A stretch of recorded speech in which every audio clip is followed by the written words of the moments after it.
If you ask most people what global power looks like, they will point to an aircraft carrier. They might point to a nuclear silo, or perhaps a G7 summit where leaders shake hands and sign treaties. But real power isn't just about force, and it isn't just about resources. Real power is the operating system that allows the world to function. For the last 50 years, we have lived inside a specific economic architecture that most people know by a single name, the petrodollar. The popular story is simple. It goes like this. The United States struck a deal with Saudi Arabia to price oil in dollars. In exchange, the U.S. provided military protection. Because everyone needs oil, everyone needed dollars, and the American empire was secured. That story is technically true, but it is also dangerously incomplete. It treats the petrodollar as a political trick, a handshake in the desert that rigged the game. But if you look closer, you realize that the petrodollar wasn't just a power grab. It was a structural solution to a broken world. It marked the moment human civilization stopped basing value on assets, like gold bars in a vault, and started basing value on networks, liquidity, debt, and trust. By the end of this video, you won't just understand the history of oil and money.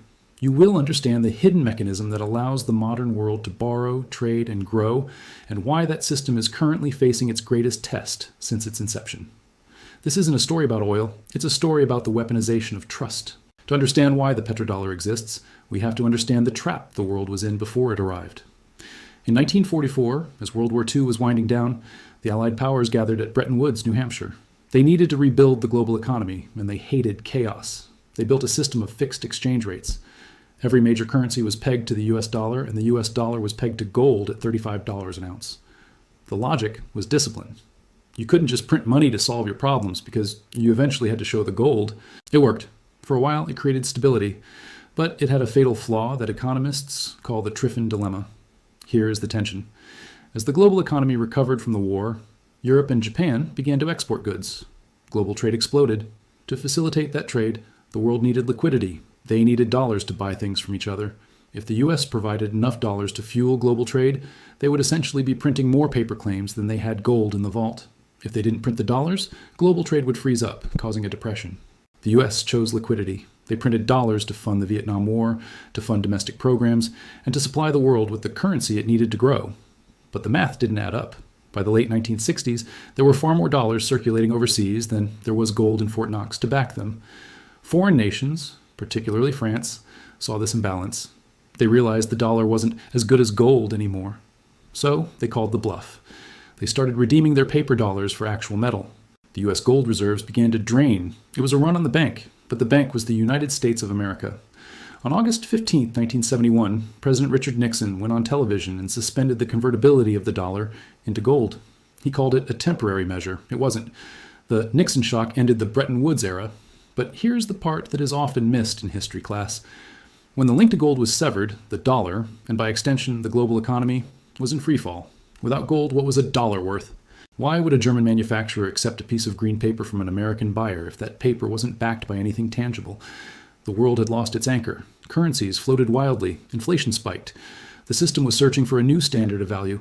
And this is where the genius, or the cunning, depending on your view, of the American financial architects came into play. They realized they couldn't go back to a hard asset like gold. The world was moving too fast. They needed a new anchor. One that wasn't a rock in a vault, but a commodity that every single nation on earth was forced to buy, burn, and buy again. Enter the Kingdom of Saudi Arabia. In the early 1970s, the U.S. was weak. The economy was staggering. The Vietnam War had drained the treasury, and the 1973 oil embargo showed that OPEC could bring the West to its knees. But in 1974, a series of quiet diplomatic missions took place. The U.S. proposed a deal to the House of Saud. The terms were specific. The United States would buy oil from Saudi Arabia and provide the kingdom with military aid, equipment, and a security guarantee that ensured the survival of the regime. In return, the Saudis would do two things. First, they would price all their oil sales in US dollars. Not German marks, not yen, not gold. Only dollars. And because Saudi Arabia controlled the swing supply of OPEC, the rest of the cartel followed suit. Suddenly, if Italy wanted energy, Italy needed dollars. If Japan wanted to run its factories, Japan needed dollars. This created a permanent artificial demand for the US currency. But that is only the first half of the mechanism. The second half is where the true brilliance lies. Saudi Arabia was about to receive a tsunami of cash, far more than their small economy could ever spend. What do you do with billions of surplus dollars? You can't just stack them in a room. Inflation will eat them. you need to invest them. So the U.S. Treasury provided a special facility for the Saudis to recycle those petrodollars back into the United States. They used their oil profits to buy U.S. Treasury bonds. This is petrodollar recycling. Let's trace the circle. First, the U.S. prints dollars to buy oil. Second, Saudi Arabia sends the oil to the U.S. and the world. Third, the world pays Saudi Arabia in dollars. Fourth, Saudi Arabia takes those dollars and lends them back to the U.S. government by buying bonds. And fifth, the U.S. uses that loaned money to fund its deficit and military, which protects Saudi Arabia. It was a perpetual motion machine of finance. The U.S. was no longer constrained by how much gold it had. It was now constrained only by how much oil the world needed. This shift changed the definition of money. Gold is a store of value. It sits there. Oil is a utility. It flows. By tethering the dollar to oil, the U.S. tethered its currency to the metabolic rate of the global economy. As long as the world grew, the world needed oil. As long as the world needed oil, the world needed dollars. The skeptical view is that this was a protection racket. The charitable view is that it stabilized global energy markets and provided a deep, liquid pool of savings that fueled global development. But regardless of the moral interpretation, the structural result was undeniable. The dollar didn't just survive the death of the gold standard. It became stronger. It became the network itself. So how does this system actually translate into power? It's not just about bragging rights. The reserve currency status grants the issuer what French finance minister Valéry Giscard d'Estaing called exorbitant privilege. Most countries have to export goods to earn foreign currency to buy imports. If Brazil wants to buy oil, it has to sell coffee or soybeans to earn dollars first. The United States is the only country that can pay for its imports in its own currency. This means the U.S. can run massive trade deficits, buying more than it sells without its currency collapsing. In fact, under the petrodollar system, the U.S. has to run deficits. The world needs dollars to trade. The only way to get dollars out into the world is for the U.S. to spend them. But here is the part most people misunderstand. They think this system means the U.S. has infinite money. They think the government can just print without consequence. That's not quite right. The power isn't in the printing. The power is in the borrowing. Because countries need to hold dollars in reserve to pay for oil and stabilize their own currencies. They store those dollars in the safest, most liquid asset available, U.S. Treasury bonds. This means the world is constantly lending money to the United States at very low interest rates. This cheap debt allows the U.S. to maintain a military larger than the next 10 nations combined. It allows the U.S. to have a consumer-driven economy that absorbs the world's exports. It's a symbiotic relationship. China and Germany get a rich customer, the American consumer, to buy their factory goods. The U.S. gets cheap goods and cheap loans. But the most potent aspect of this power is leverage. Because the dollar is the clearing mechanism for oil and global trade, almost all major international bank transfers pass through the U.S. financial system or clearing houses. This gives the United States X-ray vision into the global economy. It also gives them a kill switch. If a nation acts against U.S. interests, the U.S. can effectively turn off their ability to transact. We saw this with Iran, and more recently with Russia. This isn't military power, it's infrastructure power. It's the ability to say, you cannot use the plumbing of the global economy. However, power that is used is power that is revealed. And power that is revealed invites resistance. By weaponizing the dollar, using it as a tool of foreign policy rather than a neutral utility, the system has created an incentive for other nations to find a way out. And this brings us to the friction we see today. Systems like the petrodollar don't last because they are fair. They last because they are efficient. For decades, using the dollar was simply the easiest, cheapest, and safest way to do business. The network effect was too strong to break, but the landscape is shifting.